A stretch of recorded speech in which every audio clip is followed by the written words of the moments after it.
خیبر پختونخوا میں بچوں کے تحفظ کے لیے بڑا قدم اٹھا لیا گیا۔ وزیر اعلیٰ سہیل آفریدی نے 5 نئے اضلاع میں چائلڈ پروٹیکشن یونٹس کے قیام کی منظوری دے دی، جس کے بعد صوبے بھر میں یونٹس کی تعداد 24 ہو گئی ہے۔ اس منصوبے کے لیے مجموعی طور پر 119.86 ملین روپے مختص کیے گئے ہیں۔ حکام کے مطابق نئی یونٹس مانسیرا، شانگلہ، مالاکنڈ، ڈیرہ اسماعیل خان اور نوشیرہ میں قائم ہوں گے، جبکہ فنڈز کا بڑا حصہ نئے قیام اور موجودہ یونٹس کو مضبوط بنانے پر خرچ ہوگا۔ حکام کا کہنا ہے کہ ان یونٹس کے ذریعے متاثرہ بچوں کی نشاندہی، بحالی اور قانونی معاونت کو مزید مؤثر بنایا جائے گا۔ صومالیہ اور پاکستان کے درمیان 24 جدید لڑاکا طیاروں کی ممکنہ خریداری پر مذاکرات میں پیش رفت سامنے آئی ہے۔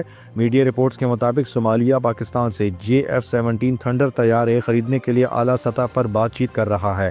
دفاعی پیکج کی مالیت تقریباً $900 ملین بتائی جا رہی ہے۔ ذرائع کے مطابق معاہدے میں JF-17 تھنڈر کے جدید بلاک 3 ورژن پر توجہ دی جا رہی ہے، جبکہ پائلٹس کی تربیت، ہتھیاروں کا انضمام اور لاجسٹک سپورٹ بھی شامل ہو سکتی ہے۔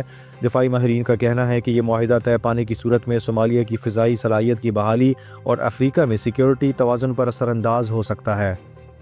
پاکستان میں چینی نئے سال کی خوشیوں کا زوردار استقبال کیا گیا۔ سی پیک کے تحت کام کرنے والی چینی ملازمین کے لیے خصوصی تقریبات، ثقافتی پروگرامز اور عشائیوں کا انعقاد کیا گیا تاکہ وہ اپنے اہل خانہ سے دور بھی تہوار کی خوشیوں میں شریک ہو سکیں۔ پاکستانی حکام نے بھی تقریبات میں شرکت کر کے چینی شہریوں کے ساتھ یکجہتی اور خیر سگالی کا مظاہرہ کیا۔ ماہرین کا کہنا ہے کہ یہ تقریبات نہ صرف خوشیوں کا موقع ہے بلکہ دونوں ممالک کے باہمی اعتماد اور معاشی تعاون کو بھی مضبوط کرتی ہے۔ وزیر اعلیٰ پنجاب مریم نواز نے CM گرین ٹریکٹر پروگرام کے تیسرے مرحلے کا افتتاح کر دیا۔ قرآن دازی میں کامیاب کاشتکاروں کو مبارکباد دیتے ہوئے انہوں نے کہا کہ اس اسکیم سے زرعی منظرنامہ بدل رہا ہے۔ مریم نواز کا کہنا تھا کہ مسلم لیگ نون ہمیشہ کسانوں کی فلاح پر توجہ دیتی رہی ہے، جبکہ وزیر زراعت کے مطابق پہلے 2 فیزز میں 21,000 ٹریکٹرز تقسیم کیے جا چکے ہیں۔ آسٹریلوی سلیکٹرز پر سینئر بلے باز سٹیون سمتھ کی توہین کے الزامات عائد کیے جا رہے ہیں۔ بگ بیش میں عمدہ کارکردگی کے باوجود انہیں پہلے ورلڈ کپ اسکواڈ میں شامل نہیں کیا گیا اور بعد میں صرف کور کے طور پر بلایا گیا۔ سری لنکا کے خلاف اہم میچ سے قبل اسکواڈ میں شامل ہونے کے باوجود انہیں موقع نہ ملا، جبکہ عمان کے خلاف بھی سٹیون سمتھ کو نہیں کھلایا گیا اور صرف مختصر وقت کے لیے فیلڈنگ کروائی گئی۔ سوشل میڈیا پر شائقین اس رویے کو سٹیون سمتھ کی بے عزتی قرار دے رہے ہیں۔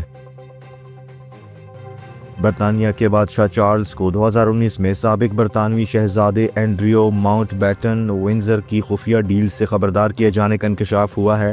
دستاویزات کے مطابق اینڈریو نے عرب پتی ڈیوڈ رولینڈ کے ساتھ مالی تعلقات قائم کیے۔ رولینڈ نے اینڈریو کی سابقہ اہلیہ کو $40,000 دیے اور $15 لاکھ قرض ادا کیا۔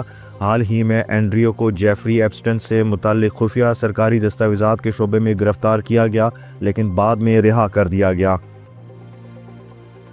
سعودی عرب میں یوم تاسیس کی تقریبات کا باقاعدہ آغاز ہو گیا۔ ریاض اور دیگر شہروں کی بلند و بالا عمارتیں قومی رنگوں سے سجی ہیں اور فضا جشن کے نعروں سے گونج رہی ہیں۔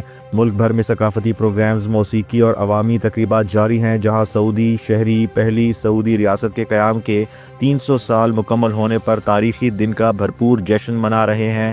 شاہ سلمان نے 2022 میں یوم تاسیس کو قومی سطح پر منانے کی منظوری دی تھی، جبکہ آج سرکاری تعطیل بھی ہے۔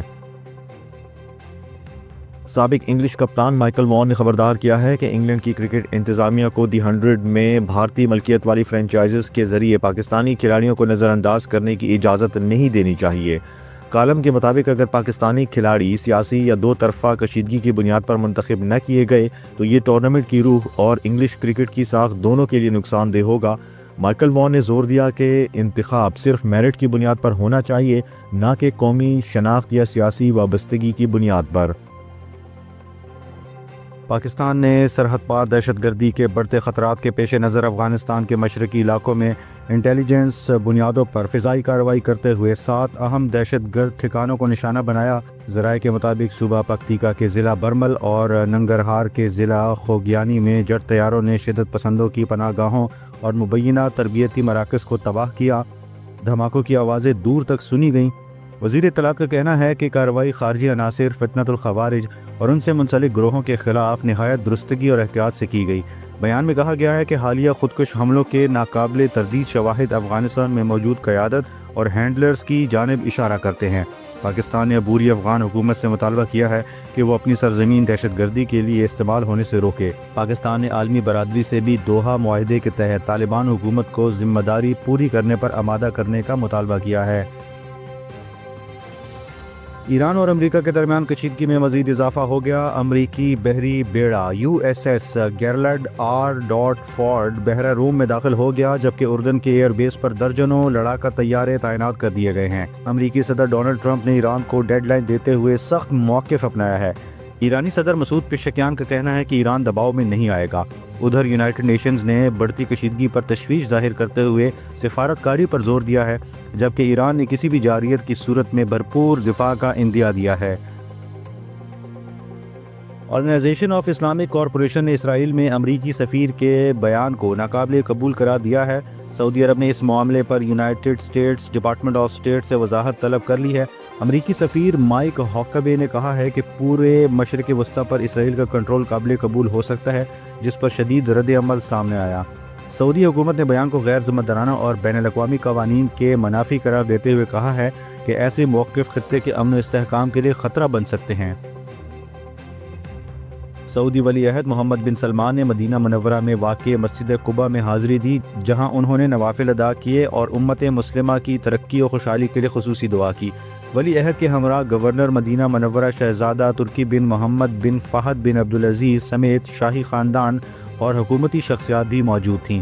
اس موقع پر انہوں نے عبادت کے دوران حضرت محمد صلی اللہ علیہ وآلہ وسلم پر درود و سلام پیش کیا اور عالم اسلام کے امن، استحکام اور خوشحالی کے لیے دعا کی۔ شمالی مشرقی امریکہ میں شدید برفانی طوفان کے خدشے پر الرٹ جاری کر دیا گیا ہے۔ امریکی میڈیا کے مطابق نیو یارک سٹی، بوسٹن اور دیگر بڑے شہر متاثر ہو سکتے ہیں، جبکہ نیو یارک کے لیے سیزن کی پہلی برفانی طوفان وارننگ جاری کی گئی ہے۔